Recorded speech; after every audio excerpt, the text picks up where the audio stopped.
You know that feeling? Being sure of something and watching someone dismiss it anyway, simply because you don't have the right title, the right paperwork, the right proof on hand yet. Most days, you let it go and walk away quietly. But some part of you keeps waiting for the moment truth stops needing anyone's permission to be believed. The answer isn't what you'd expect. Here's where it begins.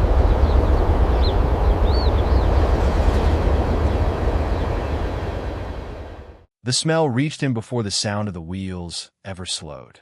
Not smoke, not yet. Something thinner, sweeter, a grease gone warm and away grease had no business going. Most men on that platform would have walked past it without a second thought. He did not walk past it. He had smelled that particular wrongness only 4 times in 41 years, and every single time it had meant something was about to fail. It was the kind of October morning that came early to Oakridge County in most years, cold enough to fog a man's breath, but not yet cold enough to frost the ground, the sky still holding onto a thin gray light that hadn't quite decided whether it wanted to be morning yet. A light wind moved down off the grain elevator, carrying with it the smell of diesel exhaust and wet gravel, the ordinary smell of a rail yard waking up. Hollis had arrived at the yard 40 minutes before the scheduled departure, the same as every working morning for as long as anyone at Millbrook could remember. He checked his pocket watch against the depot clock out of habit rather than necessity, since both had told the same time for years. He greeted the night dispatcher on his way out the door with a short nod, poured his coffee from the pot that stayed warm through every shift change, and started down the length of the freight train the way he always started, from the engine end working back, one car at a time, hands and nose doing the work his eyes alone could never fully manage. He set down the battered tin cup he carried everywhere, crouched beside the 4th car from the engine, and leaned in close to the journal box. What he found there in the next 30 seconds would put him at odds with a man half his age, a company memo, and a machine that had cost more than his own house. Millbrook Junction sat at the edge of Oakridge County, with a cedar line split toward the grain elevators to the north and the stockyards to the south. It was not a large depot, never had been. 2 platforms, a water tower nobody used anymore, a signal house with paint peeling in long, curling strips off the eaves. The town around it had shrunk the way small railroad towns did once the trucking companies took most of the short hauls, but the cedar line still ran 3 trains a week through Millbrook, and Hollis Vance still walked every single one of them before it left the yard. There had been a time, not so long ago by Hollis's own reckoning, when the depot at Millbrook employed 9 men across 2 shifts, when the platform stayed busy from before sunrise until well past dark, when the diner across the street kept a pot of coffee going all night for crews coming off the late freight. Most of that had thinned out over the years, the way it thinned out in dozens of small towns just like it across the county. One job folded into the next until a single man was left doing what 4 men used to share. Hollis did not talk about it much, and he did not particularly enjoy being asked. He simply kept walking the platform each morning the way he always had, whether there were 9 men working alongside him or only himself and, more recently, a young supervisor who trusted numbers more than noses. He had been a car inspector since 1951, back when a boy learned the trade by walking the length of a train behind an older man who wasn't much for patience or explanation. Nobody wrote the knowledge down in those years. Nobody handed a young man a manual with diagrams and thresholds. It lived instead in the fingers and the nose, passed down the way a family recipe gets passed down, measured by feel instead of numbers, corrected only by getting it wrong once and never forgetting the smell of getting it wrong. He still remembered his own first week on the job, following a heavy-set inspector named Otis Prine down the length of a cattle train in the rain, being told to put his bare hand near a journal box and describe out loud what he felt, over and over, until the description stopped sounding foolish to his own ears. Otis had never once explained the theory behind any of it. He had simply made Hollis do it again and again, until the boy's hands learned what his mind couldn't yet put into words. It had taken the better part of 2 years before Hollis trusted his own nose the way Otis clearly trusted his.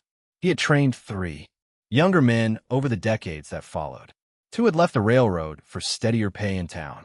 The third, a quiet man named Delbert Hayes, had retired 2 years ahead of Hollis, joking on his last day that he'd rather spend his mornings smelling his wife's biscuits than another boxcar for the rest of his natural life. Now, there was only Hollis walking that platform each morning, and there was Curtis Byrne standing at the edge of it with a clipboard. Curtis had come to Millbrook 8 months earlier, sent down from the district office to oversee a new detection system the company had just finished installing along 40 miles of the Cedar Line. Infrared sensors, mounted low along the rail bed, reading the heat coming off every passing wheel and feeding the numbers straight into a monitor bolted to the wall of the depot office. It was, by every account in the trade journals Curtis kept stacked on his desk, a real improvement. Fewer missed defects, faster reporting. No need for an old man to walk the length of a freight train in the cold at 5 in the morning, sniffing at wheels like some kind of bloodhound working a scent that had gone cold decades ago. Curtis liked to say some version of that last part out loud, usually when Hollis happened to be close enough to hear it. He did not say it out of cruelty. Curtis genuinely believed the machine was the better tool, and in most respects he had good reason to believe it. The sensor could read 40 cars in the time it took Hollis to walk past 4. It never grew tired near the end of a long shift, never had an off morning, never missed a reading because the wind happened to be blowing the wrong direction that day. Curtis had grown up in a house where his own father, a plant foreman for 30 years, had lost half a hand to an old stamping press he'd insisted on running past its service date, because the old way, in his father's words, still worked fine. Curtis remembered the exact phrase his father had used more than once, standing over dinner with his bandaged arm propped on the table like a trophy nobody wanted to look at directly. Instinct built a man's career, and instinct, sooner or later, also cost him something he couldn't get back. Curtis had promised himself young that he would never make his father's mistake. He trusted numbers instead.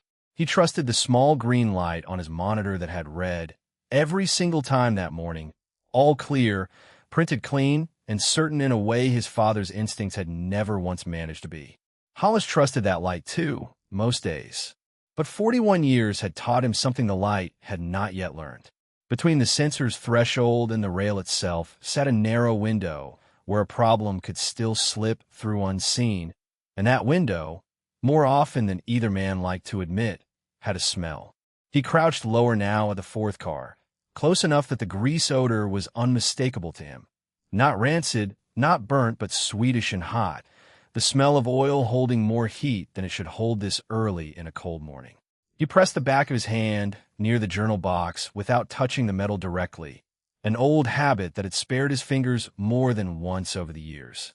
The heat came off it in a slow, steady wave, stronger by a noticeable margin than the identical boxes on the cars sitting ahead and behind it.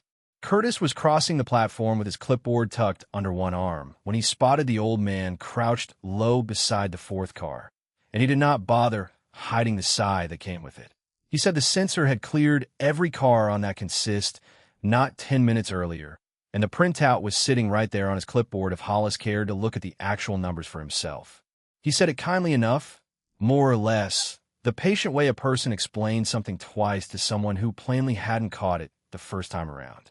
Hollis straightened up slowly, the way a man does when his knees have long since earned the right to take their own time about it. He said the sensor might catch this one perfectly well in another hour, once the numbers finally climbed high enough to trip its alarm. He said that by then, the bearing underneath that particular wheel might already be past saving, and the fire that followed a seize bearing did not always wait politely for a reading to catch up. Curtis reminded him, not unkindly but firmly enough, that the train was due out in 11 minutes, that the yard supervisor had already called twice that morning about the schedule, and that pulling a loaded car for inspection on the strength of somebody's nose was not something he could write up and defend in a report that afternoon. The district office had made it plain to him, more than once since the new system went in, that delays without hard data attached to them reflected poorly on the very investment they'd just spent a small fortune installing. Curtis was still new enough in his role that he felt every one of those calls sitting heavy in his stomach, whether or not he let it show on his face. 2 other crew members had drifted closer without quite meaning to, the way people always gathered a little when a disagreement started to sound like it might matter. One of them, an older brakeman who had worked the cedar line almost as long as Hollis had, kept his eyes on the gravel and said nothing at all, though something in the set of his shoulders suggested he had his own opinion about which man was right.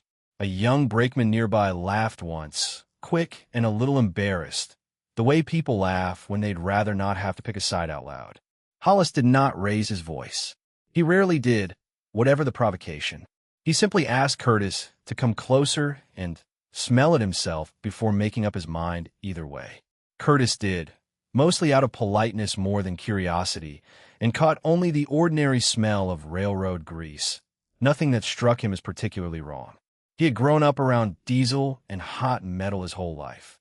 To him, most of a rail yard carried some version of that same warm, oily smell before 8 in the morning.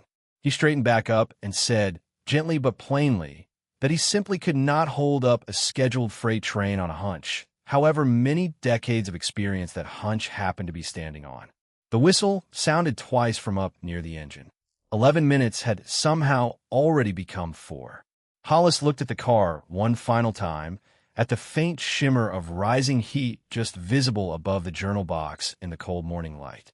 Visible only to a man who already knew exactly where and how to look for it. He said nothing further. There was nothing left to say that would move a train schedule once the whistle had already called twice. The train pulled out of Millbrook Junction at 6:47 that morning, 4 cars, and one uneasy feeling short of anybody's full attention. Hollis stood on the platform long after the last car had swung out of sight past the grain elevator, the rhythm of the wheels fading slowly into the ordinary hush of a small town only just waking up around him. There is a particular kind of helplessness that comes from being right too early, from carrying a piece of knowledge nobody around you is quite ready to act on yet, and having no way to make them see it before the moment has already slipped past the edge of your own platform. It is easy enough from a comfortable distance to say a man in that position should simply speak louder, or push harder, or refuse outright to be dismissed. It is not nearly so easy standing alone on cold gravel at 6:50 in the morning. Watching a train, you have no power left to stop disappear around a bend in the track. What, exactly, does a man owe to a truth that nobody else around him can smell yet? Perhaps only this, that he does not let go of it himself, even while the rest of the world has already moved on without him, certain it knows better.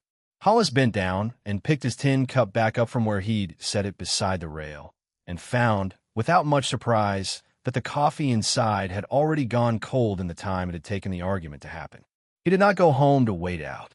He walked instead to the small signal house at the far edge of the yard, where an old radio sat on a shelf beside a logbook nobody had bothered updating properly since the new sensor system had gone into service. He knew the dispatcher 2 stations down the line, a woman named Ruth Calloway who had worked the cedar line even longer than he had, back when the two of them had both still been young enough to be learning the trade from somebody older and stricter then. Either of them. He raised her on the radio and told her plainly what he had smelled, and exactly where, 4th car from the engine, the same words he would have used to explain it to Delbert Hayes 20 years earlier. He gave her the rough time the train ought to reach her siding if it kept to its usual pace. He did not dress the warning up as certainty, because it wasn't certainty, not in any way a man could prove on paper. He said only that he had smelled something worth a second, closer look, and that he would sooner be embarrassed over nothing at all than sorry over something that mattered. Ruth had known Hollis Vance for 26 years. She had started on the cedar line as a young dispatcher fresh out of training, back when the men in the yard hadn't quite decided whether a woman's voice belonged on the radio at all. Hollis had been one of the few who never once made her prove herself twice, treating her reports the same way he treated any inspectors, on the strength of what she said rather than who said it. She had not forgotten that, all these years later, and she did not make him explain himself a second time now either. While he waited for word back, Hollis did what he had always done in the long gaps between waiting and knowing, small, ordinary things that kept his hands busy while his mind stayed fixed somewhere 30 miles up the line. He refilled his cup from the old percolator sitting in the corner of the signal house. Black, no sugar. Exactly the way he had taken his coffee since he was 22 years old and too broke most weeks to buy anything worth putting into it. He carried the fresh cup out to the wooden bench beside the signal house door, sat facing the empty tracks, and let his mind drift back to the one other time in his career a sensor system had missed something his own hands had already caught. It had been the summer of 1979, on a different stretch of line entirely, years before Millbrook ever had detection equipment installed along its rails. A young inspector back then, not much older than Curtis was now, had insisted the readings on a particular car looked fine when Hollis felt certain in his hands that it was running hotter than it should.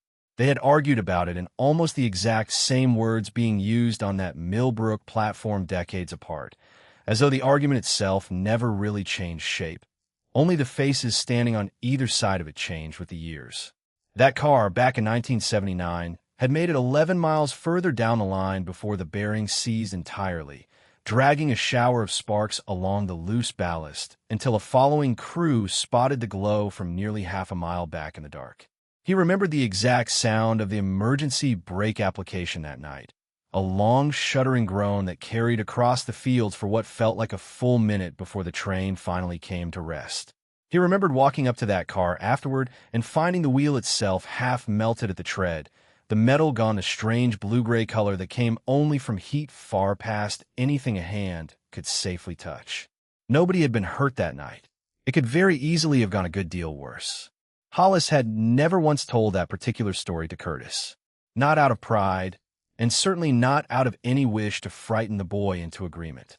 Some lessons, Hollis had come to believe somewhere along the way, meant a good deal more to a man if he found his own way to them, in his own time, instead of being handed someone else's old fears secondhand across a desk. The Signal House smelled the way it always did in the early morning, of dust warming on the radio housing, of pipe tobacco long since gone stale in the floorboards, of the particular cold that hung on inside a building with no real heating until the sun found its way properly through the east window.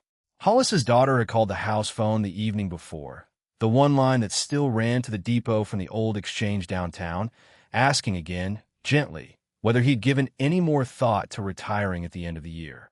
She worried about him out on that platform before dawn, about his knees on the gravel, about 100 small things a grown daughter worries about once she notices her father has started moving more slowly than he used to. He had told her he would think about it properly once the weather turned, the same answer he had given her the year before and the year before that. Sitting now on the bench with the second cup of coffee going lukewarm in his hands, he wondered, not for the first time, what exactly Millbrook Junction would smell like to the next man who walked this platform once his own nose was no longer the one doing the walking. The radio crackled to life at 7:31, sharper and quicker than Hollis had expected. Ruth's voice came through tighter than her usual steady drawl, reporting smoke visible from the fourth car as the train slowed on its approach to her siding 31 miles up the line. The crew had already thrown the air brakes the moment the smoke was spotted from a caboose. She confirmed, almost as an afterthought, that the position matched exactly what Hollis had radioed to her 44 minutes earlier, word for word.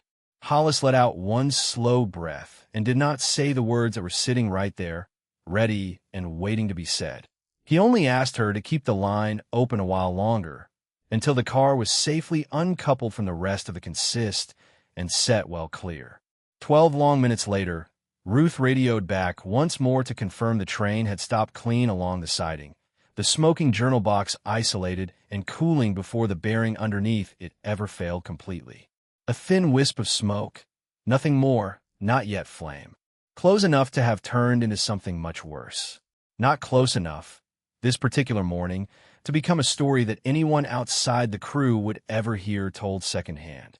By the time the crippled train limped back into Millbrook for repairs a little over 2 hours later, missing one car entirely and running well behind its printed schedule, Curtis Byrne was already standing out on the platform, arms folded tight across his chest, staring down the empty track long before the engine had come fully into view around the bend. He had taken the incident call from the district office nearly 20 minutes earlier, secondhand and clipped, the way bad news always seemed to travel fastest through channels meant originally for something else. A hotbox. Fourth car. Caught in time, but only barely, by a radio warning that had gone out nearly 45 minutes before his own brand-new sensor system had shown so much as a single flickering irregularity on the readout. Word had already moved through the small crew waiting on the platform by the time the train rolled into view, the way word always seemed to travel faster on a rail yard than any telephone line could manage. The same young brakeman who had laughed nervously that morning now stood quiet near the depot door, glancing more than once toward Hollis without quite finding the nerve to say anything at all. Nobody made a show of it. Nobody needed to. He did not say much of anything when the train finally rolled to a stop. He watched the damaged car get shunted carefully onto a sidetrack while clear the others, watched the relief crew crouch down to inspect the scorched underside of the journal box, and stayed quiet while they confirmed, almost casually out loud, exactly what Hollis had already known crouching on that platform 2.5 hours earlier.